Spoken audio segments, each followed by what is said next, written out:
New York ain't New York anymore. How I miss those old pals of mine. Where would an enslaved man who escaped the South find the courage to return to the Confederacy as a Union spy? We'll hear that man's story. But first, hello, history lovers, and welcome. I'm your host, Dean Carianis, and this is the History Author Show on iHeartRadio. Hope you are subscribed there. Hope you are enjoying listening. iTunes, wherever you listen to this show. If you are one of the people who enjoys watching on our YouTube channel, welcome to all of you as well. You can find me, of course, at historyauthor.com or across social media platforms. Plus, you can read my columns in the New York Sun to get my analysis of current events in the light of all the history I've learned from these books on the shelves behind me. In this episode, we'll welcome back one of those authors that is on the shelves behind me. His name is Rob Hilliard, and his novel is In Freedom's Shadow.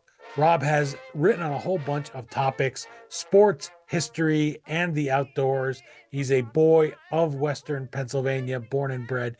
Rob's previous book was A Season on the Allegheny. You can find that interview in our archives at historyauthor.com or wherever you're hearing the sound of my voice.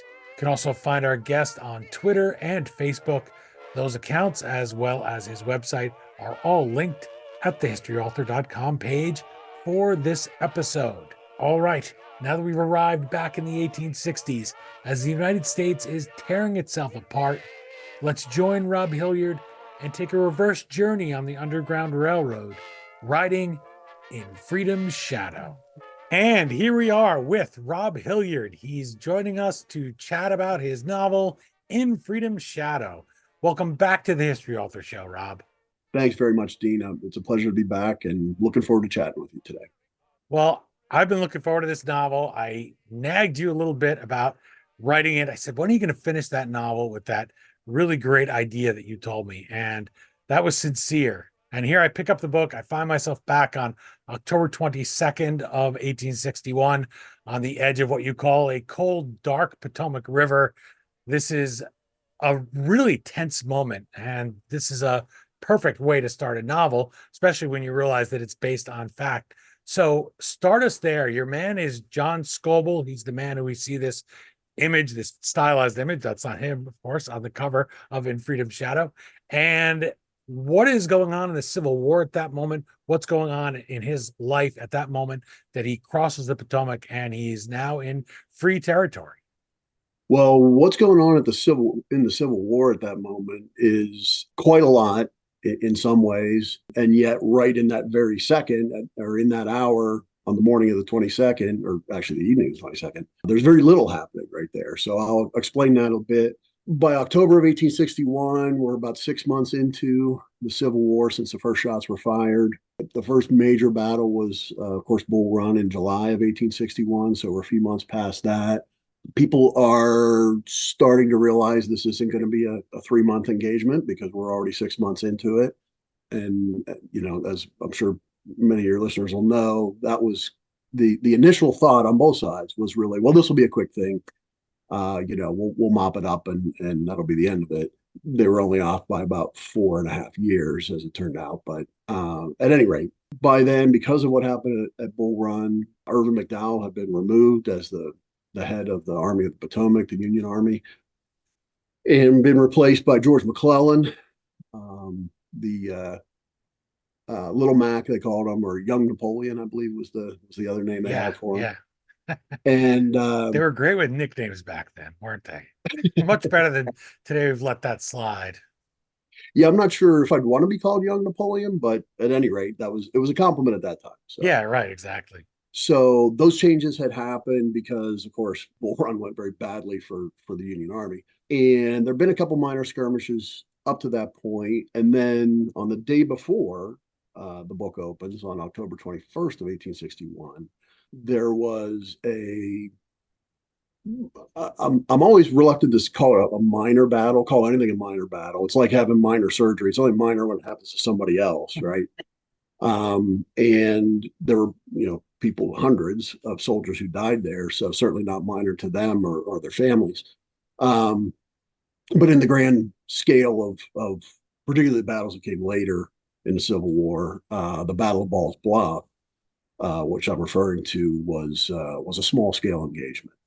And what had happened was you have the Potomac River figuratively separating the North from the South, but in this case also literally on the east side of the river, because the Potomac happens to run north-south right in that area. On the east side of the river is Maryland with the Union troops, and on the west side is Virginia, and of course the Confederate troops in that area. And so there had been a little scouting party went out from the Union Army early in the morning of the 21st, very early before daylight. And they saw what they thought was a small Confederate encampment, a group of tents. They went back and reported that. And so then their commander said, well, go over and surprise them and, and attack that encampment. It should be an easy victory. In what might have otherwise been a comic outcome, they found out that they were actually haystacks and not tents. What they thought were tents were actually just haystacks.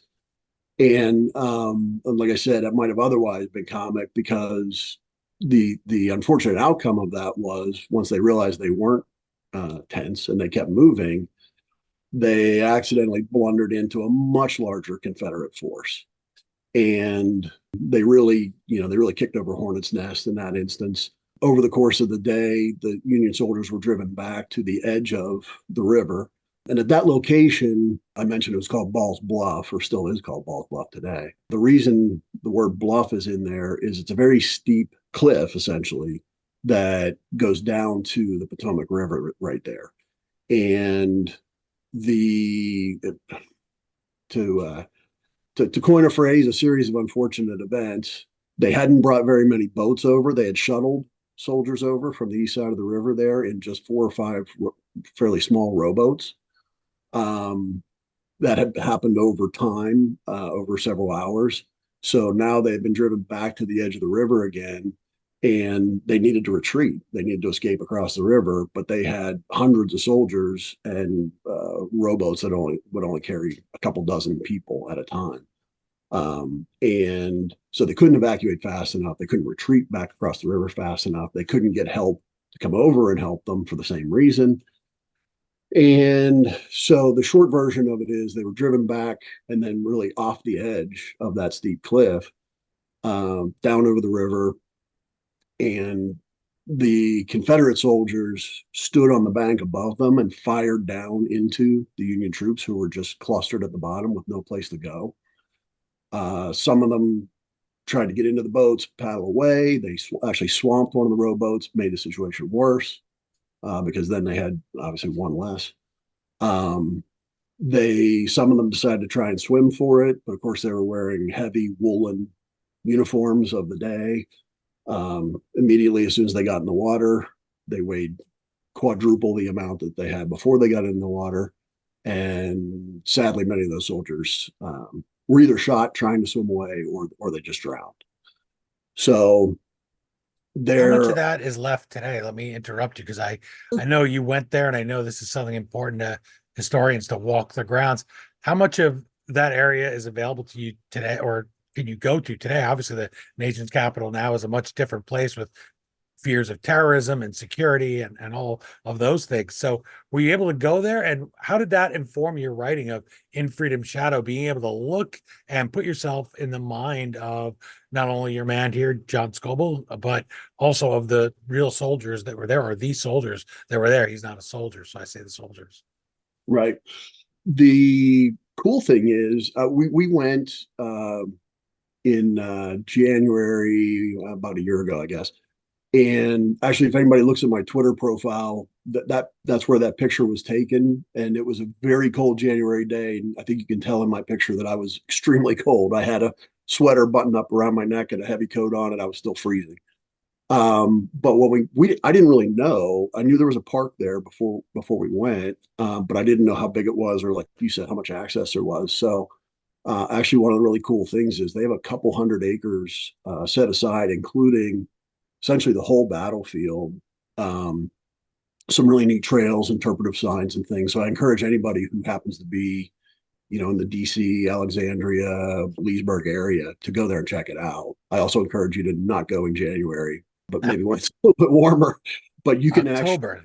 That's the time, October. So October it is could be just like yeah, your book, right, exactly. late October, even worse. Probably probably warmer and a lot more leaves on the trees and a lot prettier. But it was really informative. And I will tell you, to your point, I actually changed a little bit of the description of it after having seen it because I really understood. And my wife was with me when we went there, and she hadn't started reading the book at that point. I wasn't ready for anybody else's eyes to see it quite yet. I had told her about it, of course, on 4 hour drive from Pittsburgh to get down there. And so when we walked out there and looked down from this steep cliff and really the very narrow bank at the bottom, I mean, it's not more than 30, 35 feet wide, I would say, at that point at the bottom of the cliff. And my wife in particular was, said several times, like, wow, I can really see how they were just sitting ducks, sitting at the bottom of that hillside and people standing up on top where we were shooting down at them. There's just nowhere to hide, nowhere to run except into the river itself. So it did change my description of it a little bit. So I don't think I fully got to the end of answering your original question, what was happening on the 22nd. I was talking about what had happened on the 21st. So I opened the story there on the 22nd, the day after the Balls Bluff battle, with John Scobell trying to make his escape from slavery and from the Confederacy, crossing the river at that same point. How I kind of, or why I chose that moment, how I arrived there is I mentioned George McClellan coming in as the head of the Army of the Potomac. With him, he brought as his spy chief, his chief of intelligence, a name that people will recognize, Alan Pinkerton, who was the head of the famous Pinkerton Detective Agency out of Chicago. And they had a prior relationship through some work that Pinkerton had done for the railroads when McClellan was not in the Army and was working for the railroads.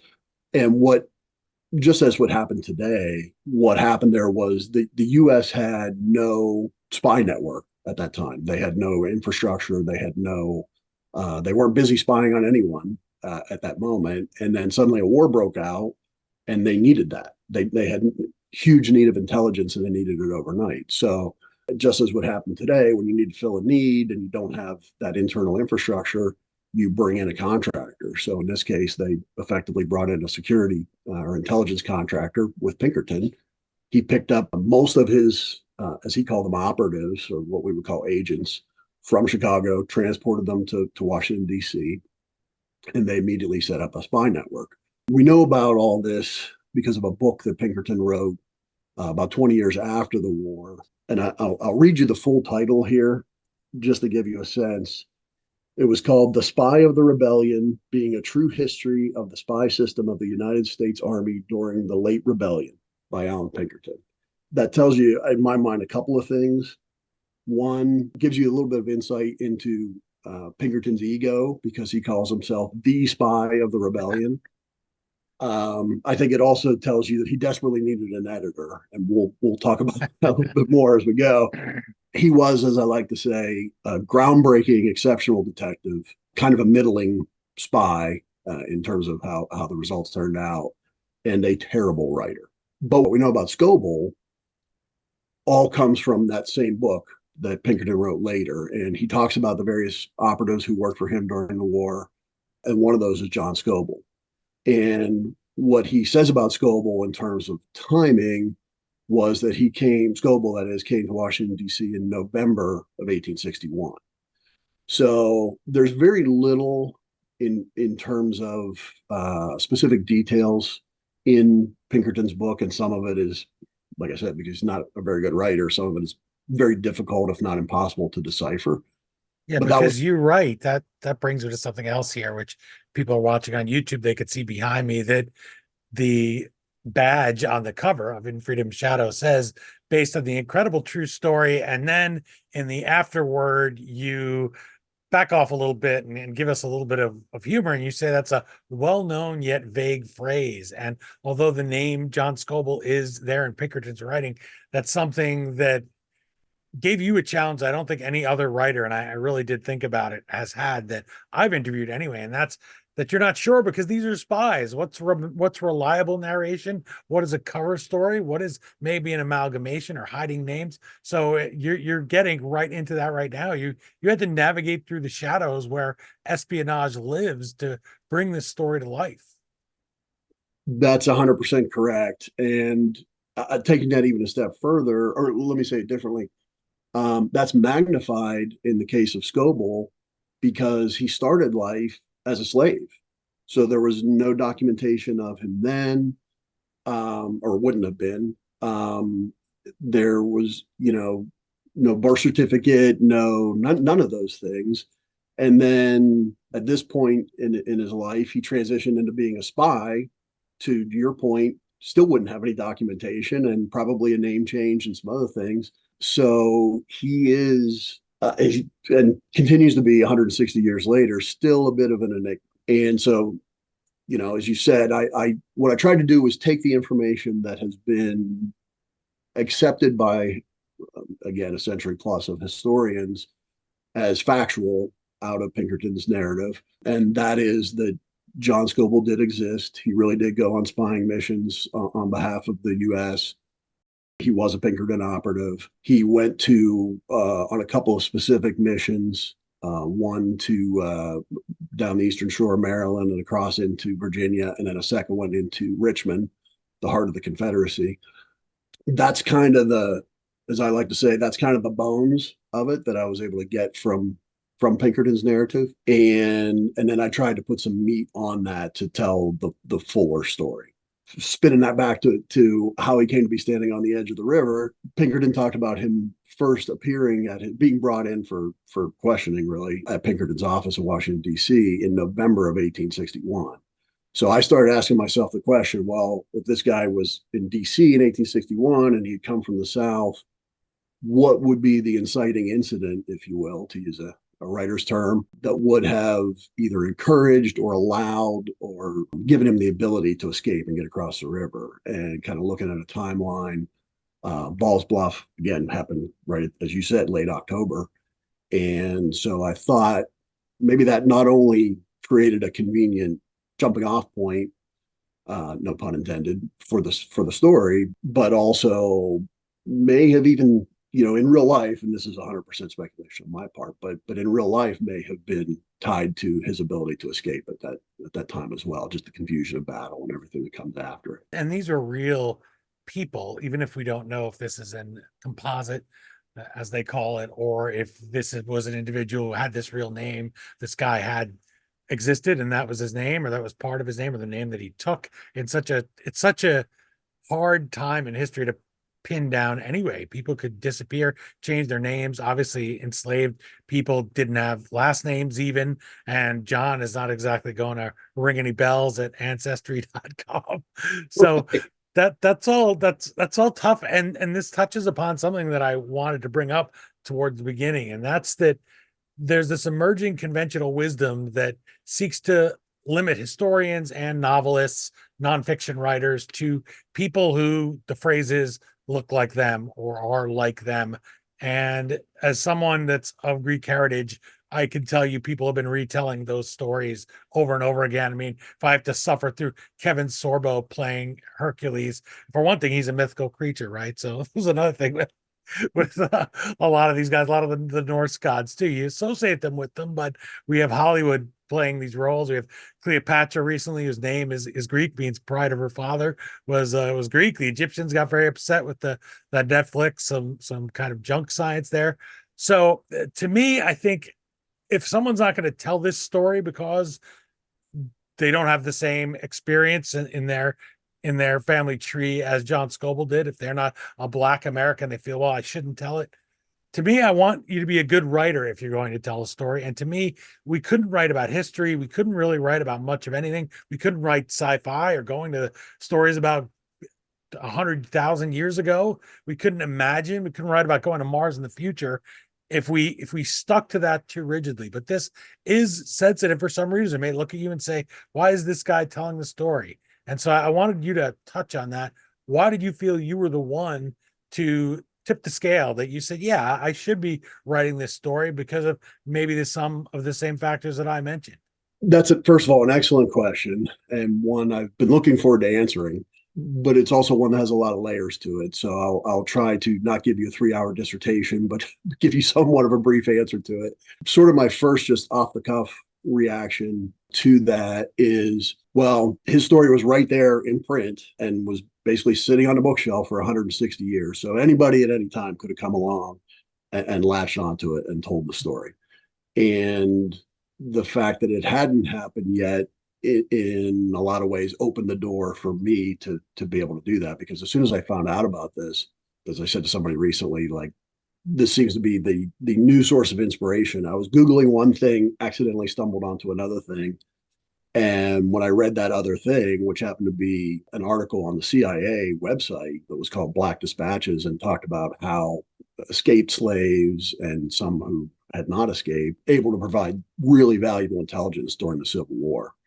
And so I was reading this article and I'm like, it's kind of interesting. And some were like Harriet Tubman, names that you would know, and some probably, slightly less known. And then I came across this name, John Scobell, that I'd never seen before, never even heard of before. When I started reading about this, and it basically just retold, what I've already talked about, the Pinkerton story, I said, you know what, that's kind of a cool, kind of a neat thing. Maybe that could be a subject of a book, which kind of leads me to the reason when you said, why me? Or the next thing I want to touch on when you said, why me? If I was only going to write, if I decided to write a spy novel and I said, well, I can only write it, about somebody like me, I was going to say, I'm not sure we need another James Bond or Jason Bourne or Jack Ryan book. Apparently we do, because they keep selling as Yeah, fast yeah. as they write them. Who I confuse you with those guys all the time, let me tell you. But yeah, exactly. Well, I can't do a Connery, so I won't bother trying. But You've had a martini, that's close enough. yeah, that's true. The point is, am I the person who needs to write, yet another WASP spy character and crank that out? And I actually went through this thought process at the time when I, kind of the genesis of the Scobell story that I was just talking about and how it came into in Freedom Shadow was, I looked at that. I looked at that background information. And I said, you know what? This would be an opportunity to tell a spy story, but one that's very different from what's out there. And how the story is told and how well the story is told, I'll leave that judgment to people who read it. But just being able to take a different tack from the beginning, to me, was just a better starting place. Because again, I don't want to I don't want to do some kind of a rip off of Ian Fleming or John le Carre or whoever. That's another thing. And then the last thing I want to touch on here, and you said yourself, these are real people that we're talking about. And again, the preponderance of evidence and historical study, really, over the last 160 years, that most of the agreement is that Scobell was a real person and that he really did serve in the capacity as a spy. So I took that as the basis. And probably about 6 months after I started working on the book, I'd outlined it and was kind of thinking through some plot ideas. My son and I were driving home. I think we're coming home from a Christmas party. And Jake is an aspiring screenwriter, so he's very interested in story and plot points and things. So we were having a kind of a spirited discussion about my thoughts on the plot and some twists and turns and how we might make it interesting. And he just stopped me dead in the middle of the conversation and said, "Dad, you have to write this guy's story." And I said, "Oh yeah, that's the plan, right? That's the conversation that we're having." And he kind of threw me off when he said it and said it in that way. And then he said, "No, no, no, no." He said, "This guy was an American hero, and for 160 years, at that time it was a little less than 160 years, but for 150 plus years, his story has been untold, and people have forgotten who he is." And he said, "You need to write this story. You need to bring him back into the public eye." And the last part of what he said, I always remember so clearly. He said, "You have to give him his voice back." And when he said that I mean, it just, really lodged in my head. And that is probably as much or more than anything else, the answer to your question, at least for me, why me, is because his story had been forgotten. Scobell's story had been forgotten. And this was an opportunity to give him a voice again and tell that story again and let it be known, hopefully widely, but let it be known and remind people of the significant impact that his actions had on, on the war effort and on the history of the United States. And this book took me about 7 years to get from start to finish. And there were times in that process where, I looked at it, I'm like, oh, this is crap. Nobody's going to want to read this, you just want to quit. And I think that happens for Yeah. every writer, I'm probably sure everybody. John Scobell, then you looked at him and you said, John Scobell, I'm sure he wanted to quit, right? It Exactly. really does live with you. I don't mean it to be a glib thing, but when you're writing about such subject matter, you have to feel that this is ridiculous if I don't want to get out of bed this morning because it's cold. This guy's willing to swim the Potomac to get to freedom. It just humbles you. That's exactly right. And so what in that context, what would kind of pop back in my head every time was my son Jake saying, you have to give him a voice again. And that's, to your point, like you start thinking about it that way, and it's like, okay, I need to finish this because his story needs to be told. So Somebody who you're a little closer maybe to, as I mentioned, family trees, right? So I'm giving it away a little bit right there. But Henry Wyant, he's the man who we meet early. We meet right there on the shores of that Potomac, very early in the book. So how does his role get in there, and who is he to you? Is he kin to you, fine sir? he is kin to me. Before I reveal the details of that, I need to start by saying one of the rules that I set for myself at the outset of writing this book, and as you said, it says right on the cover, based on the incredible true story. So one of the rules that I set for myself was I was going to be true to the facts as I knew them. And I wouldn't have Scobell hop in a Mustang and drive someplace, right? I'm not just talking about avoiding anachronisms like that, but maybe on a Mustang, not in one. If it was known, if it's documented somewhere that a person was at a certain place at a certain time, I wasn't, for the convenience of storytelling, going to have them be somewhere else at a different time just to be able to sort of fit them into the story. And I will say there are probably some Civil War nerds out there like myself that will get a little charge out of there were a few Easter eggs in there, a few name drops along the way.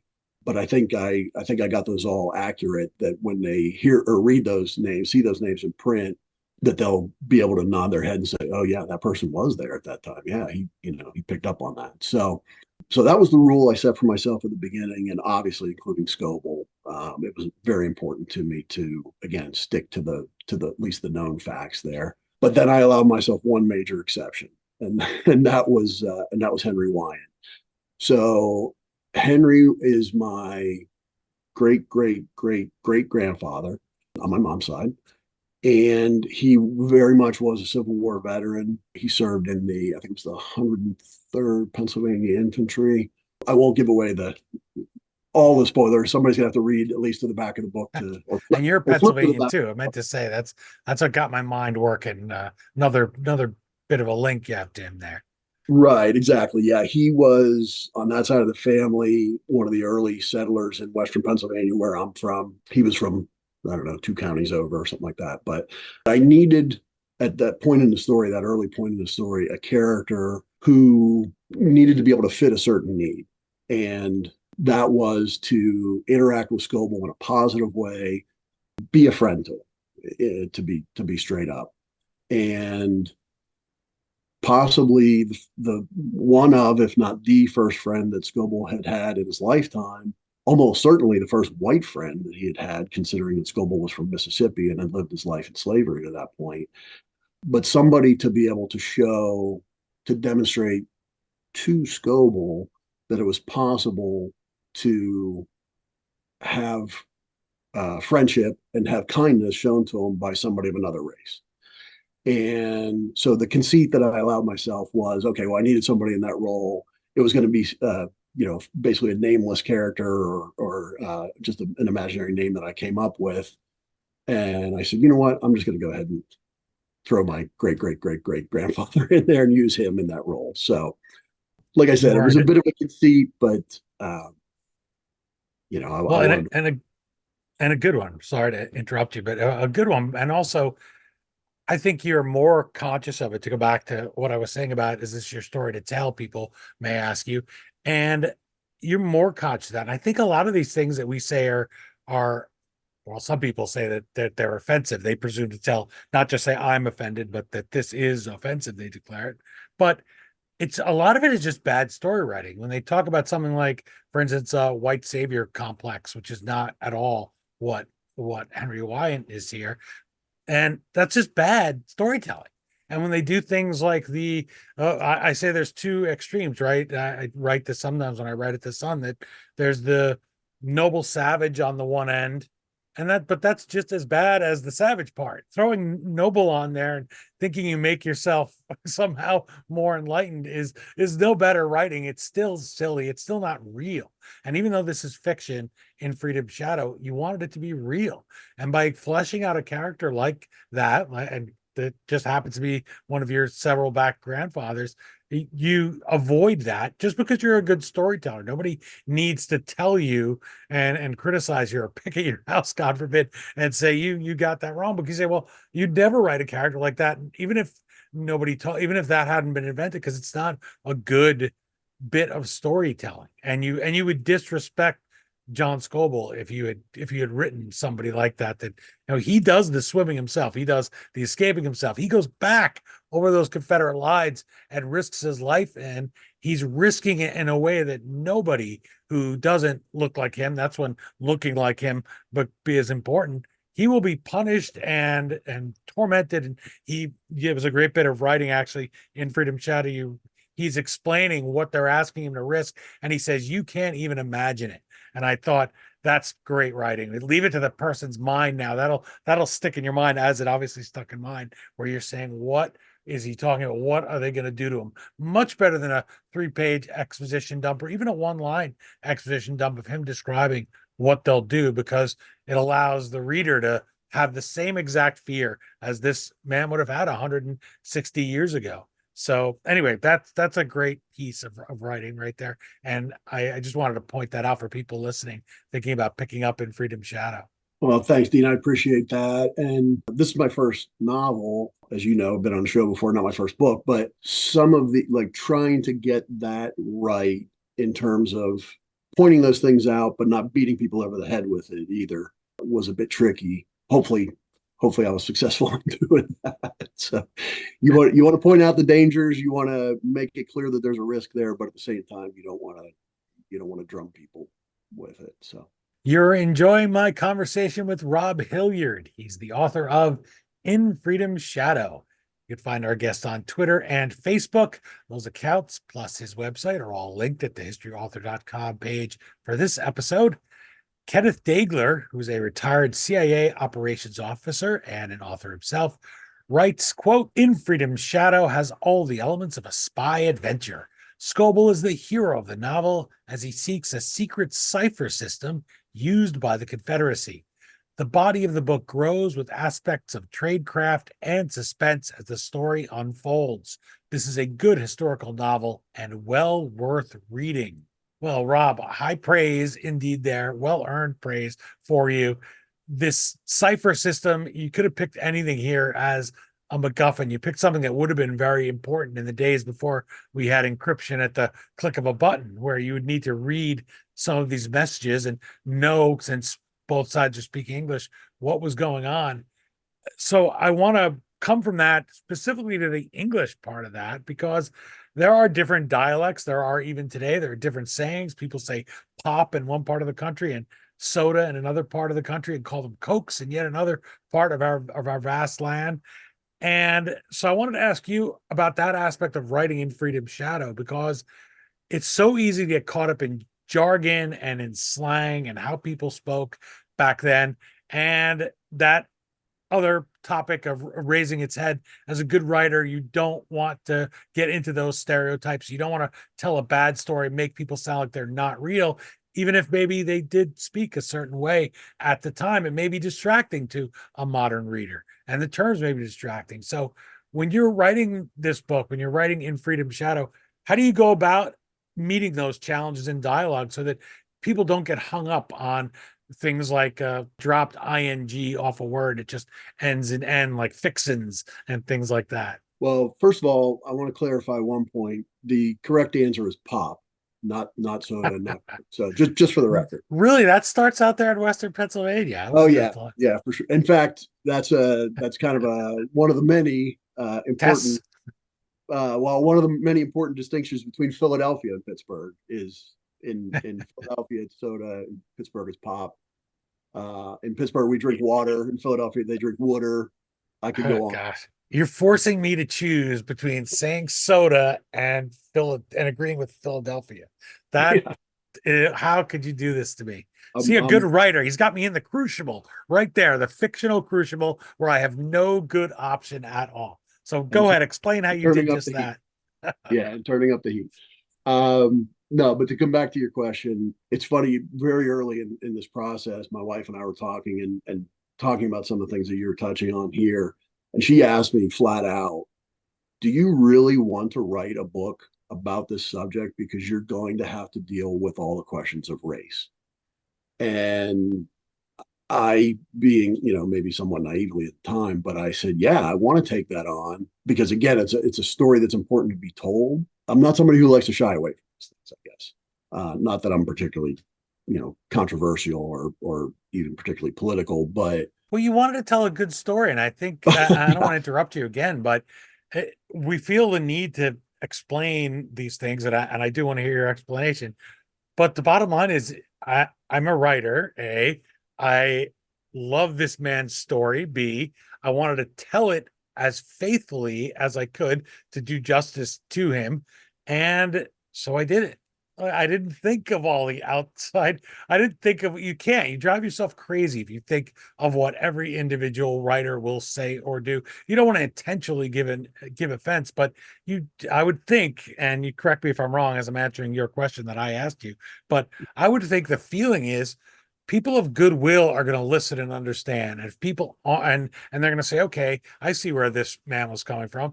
And if there's other people that are looking to say, well, that term was wrong. Why is he making it sound like that? And you can't argue with them and say, well, that's how they sounded sometimes. That's how people spoke sometimes in certain situations, especially this could mean your life literally for a man like John Scobell. And this helps him blend in behind enemy lines. But you speak educated, it would risk your life. Why are you doing that? Who are you? It would stand out, this kind of thing. So anyway, go ahead. I interrupt you yet again. I apologize. no apology needed. But you you hit it right on the head there at the end, and I'll latch on to the phrase that you used when you said behind enemy lines. The real life difficulty that he would have faced, but the practical difficulty as a writer that I was facing here was how do I show on a page, how do I show a reader that in this moment, while this action is going on, Scoble is in his undercover guise. He's in his character as an undercover spy. And then 3 pages later, he's not because it's different place, different circumstances, different company that he's keeping, and he is not. It's not necessary for him to maintain his cover, and that like I said, 3 pages later. So if this were a World War II spy story, I could just say um, he approached the guard and said in perfect German, please open the door for me. By just saying imperfect German, or if it was a Cold War spy novel, I could say imperfect Russian, right?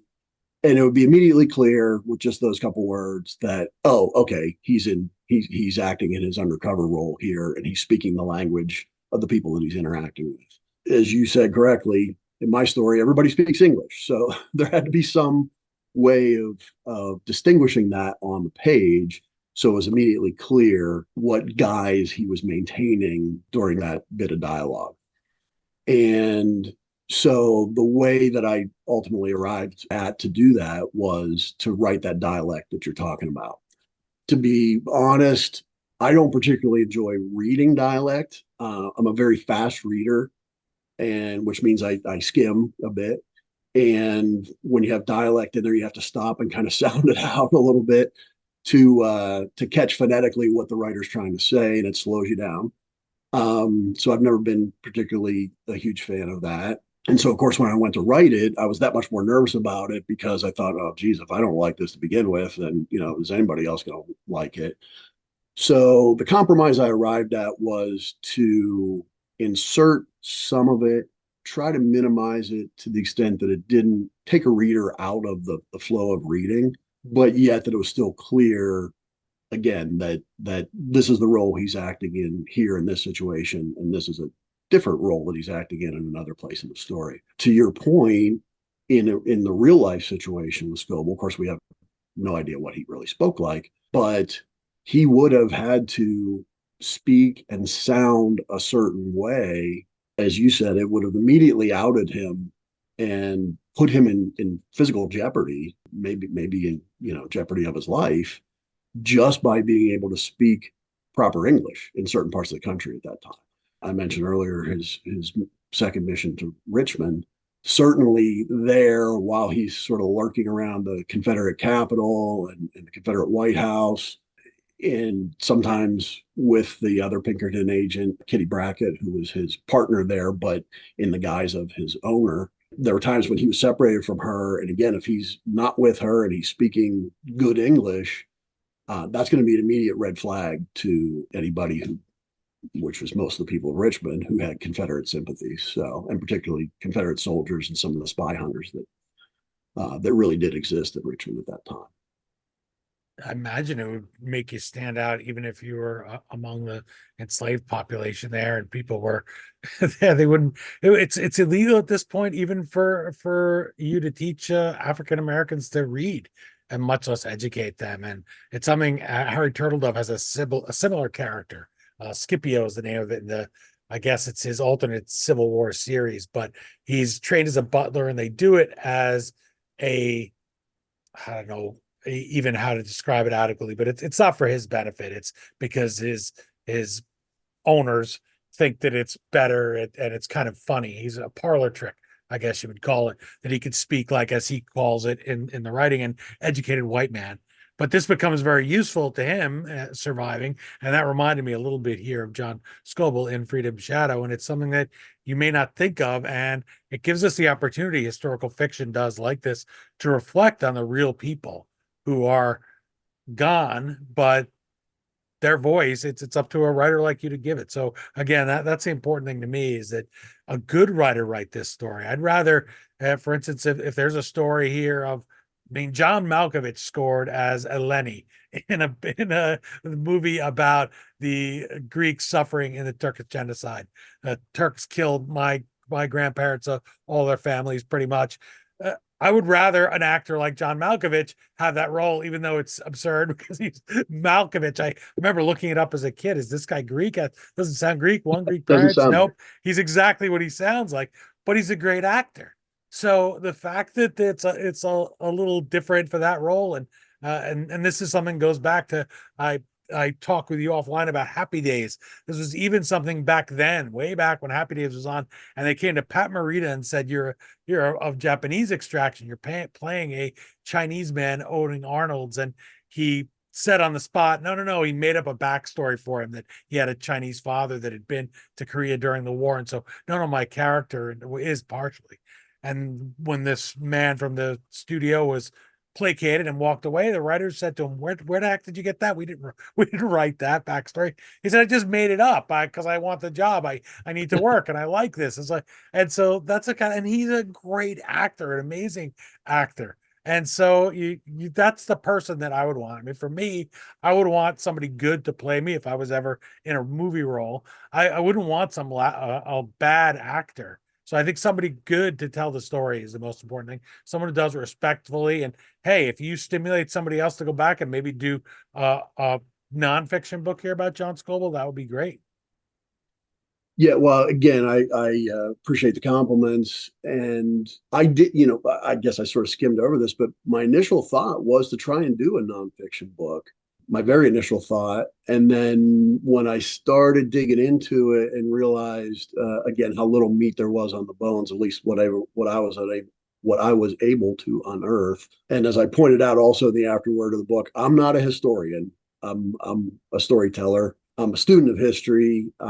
But I lean on other people to do the heavy lifting when it comes to the research piece of it. And well, hopefully people can appreciate that. You take this little piece from here and this little piece from here, and you cobble that together into something that's hopefully interesting and, to your point, accurate and does justice to the characters.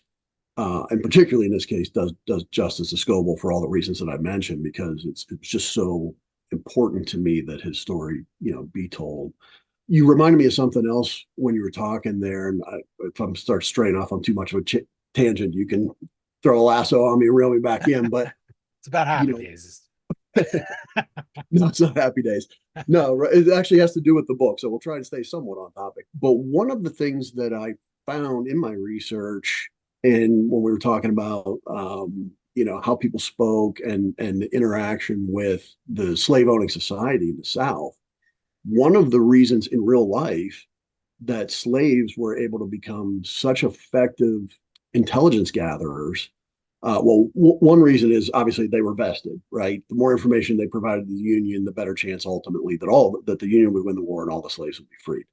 The second thing is, in a lot of cases, and as the war went on and after the Emancipation Proclamation became even more true, they were oftentimes had been sometimes in Confederate held ground the day before. So when they came over to the Union lines, they were able to say, how many troops were there, what artillery there was, whatever it might be, and give fresh intelligence to the Union Army that they didn't have access to otherwise. So that was another important thing. But when it comes down to the sort of what I would call active spying that of course I described with Scobell, where they're not just reporting something that they saw, they're actually going undercover and reporting information back. The treatment that they received from the slaveholding society in the South was basically how we might treat, and this is harsh to say, but I mean it's accurate to the time period, a dog or a cat, if they were inside the house, or outside, a mule or some farm animal. I mean, it's not a secret to anybody to hear that that slaves were beaten. So again, that's why I draw the analogy to a farm animal. But when they were inside the house, people of that society would hold very sensitive conversations right in front of, feet away from their slaves, partly because the base assumption that they were so ignorant, that the slave was so ignorant that they wouldn't even be able to understand what was being said, let alone report it. And this is part of buying into this whole notion of, well, they're happy. This is fine. This is the natural order. But they misjudged people who were listening and what they were risking, and that they had this yearning for liberty. So go ahead. Well, no, and you nailed it. And the benefit to that, or the twist on that, if you will, and again, I wrote about it in the book, but this is real life. I took this from real life examples, is that the slaves who were doing active espionage in the South were using that very attitude against against that slave owning society, against the people who held that attitude. And so they would stand in the room, memorize what was being said, and then, through whatever mechanism they had available to them, take and report that out ultimately back to the army that was fighting against, the Confederacy and fighting to break that slave owning society. So it was like a cipher, by the way. This is where your MacGuffin of your plot here, what John Scobell's trying to find in Freedom Shadow.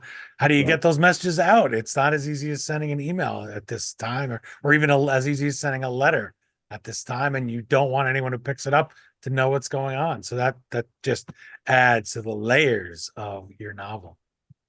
Yeah, and on the cipher, I think I kind of bypassed that question earlier, and again, off on another tangent, but there were two interesting pieces to me in my research. One is the Civil War was one of the first wars where technology started to make a difference, particularly in terms of espionage. And people who are familiar with the era might immediately think of telegraphs as that technology that I'm referring to, and that is certainly part of it. And that is why messages had to be encoded or in cipher. But there was other technology too.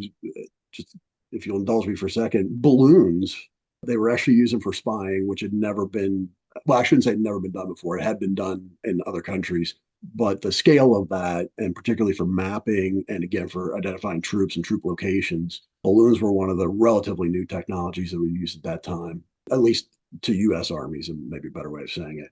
And then some of the like telescopes had improved to the point where they could see longer distances. So there were different kinds of technology that factored into espionage in the Civil War. But back to ciphers, one of the ways I compare the Civil War to the Cold War is that just like overnight when the separation between East Germany and West Germany happened, when the Russians, basically declared, okay, we're taking the Soviets, excuse me, said that we're locking this down, and ultimately they built a wall. It was a very similar situation where in the Civil War, almost overnight, you had two countries, separate countries, with a shared border and capitals. I mean, it wasn't like East Berlin and West Berlin were split in half, but Richmond and Washington are only about 90 miles apart. They're not that far apart.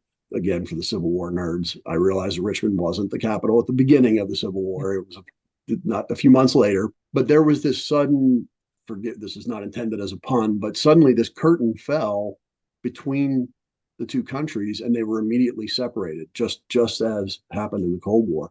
And just as happened in the Cold War, there were people who were on the, in their minds, wrong side of that curtain.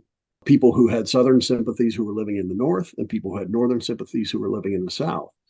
And again, just as in the Cold War, some of them left and went to the side they wanted to be on, but others stayed and became spies.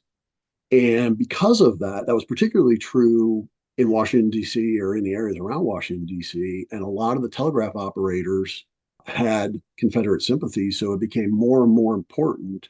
They found out as information was leaking out, and they finally ultimately figured out how, if not who.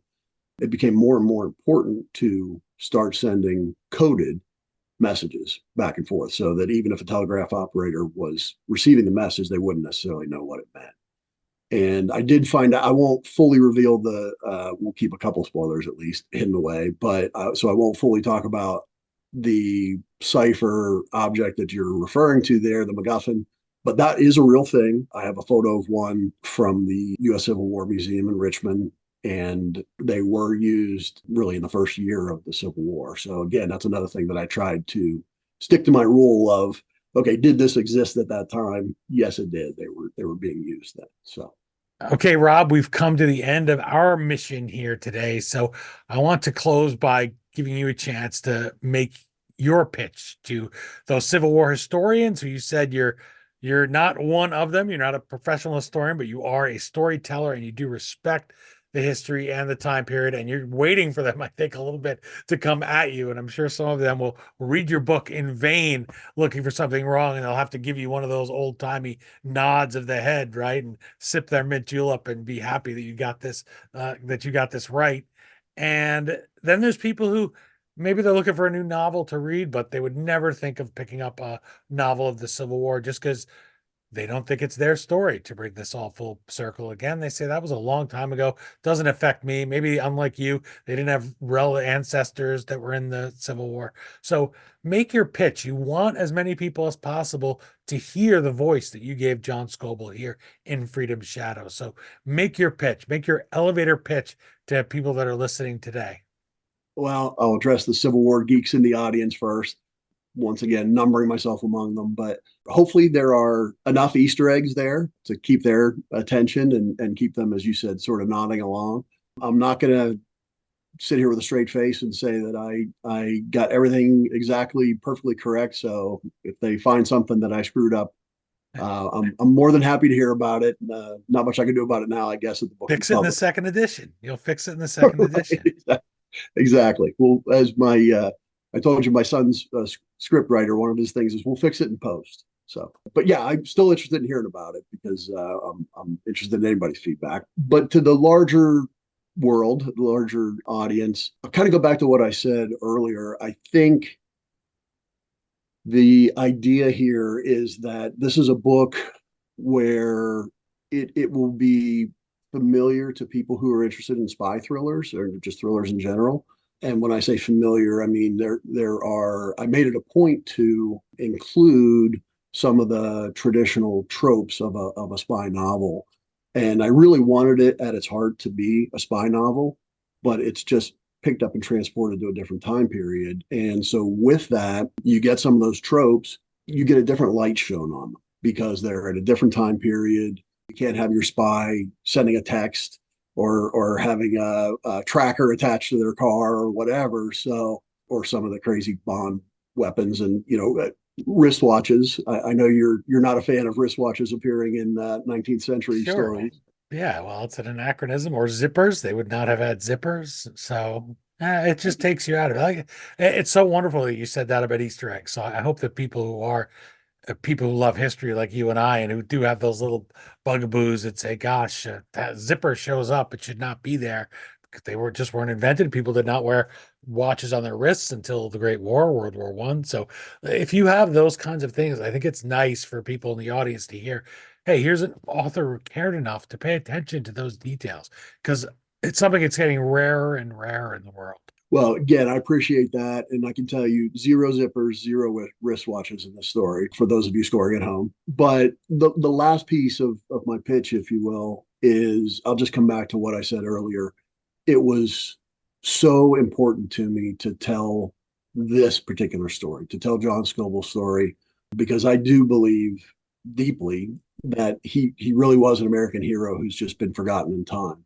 I'll just steal my son's line. I wanted to give him a voice again, and hopefully I was able to do that in a way that people can read and enjoy. Well, Rob, I'm so happy that you joined us today, that you gave people the opportunity to hear about the book. I nagged you about finishing this novel, and I appreciate you tolerating that, tolerating all of my interruptions today.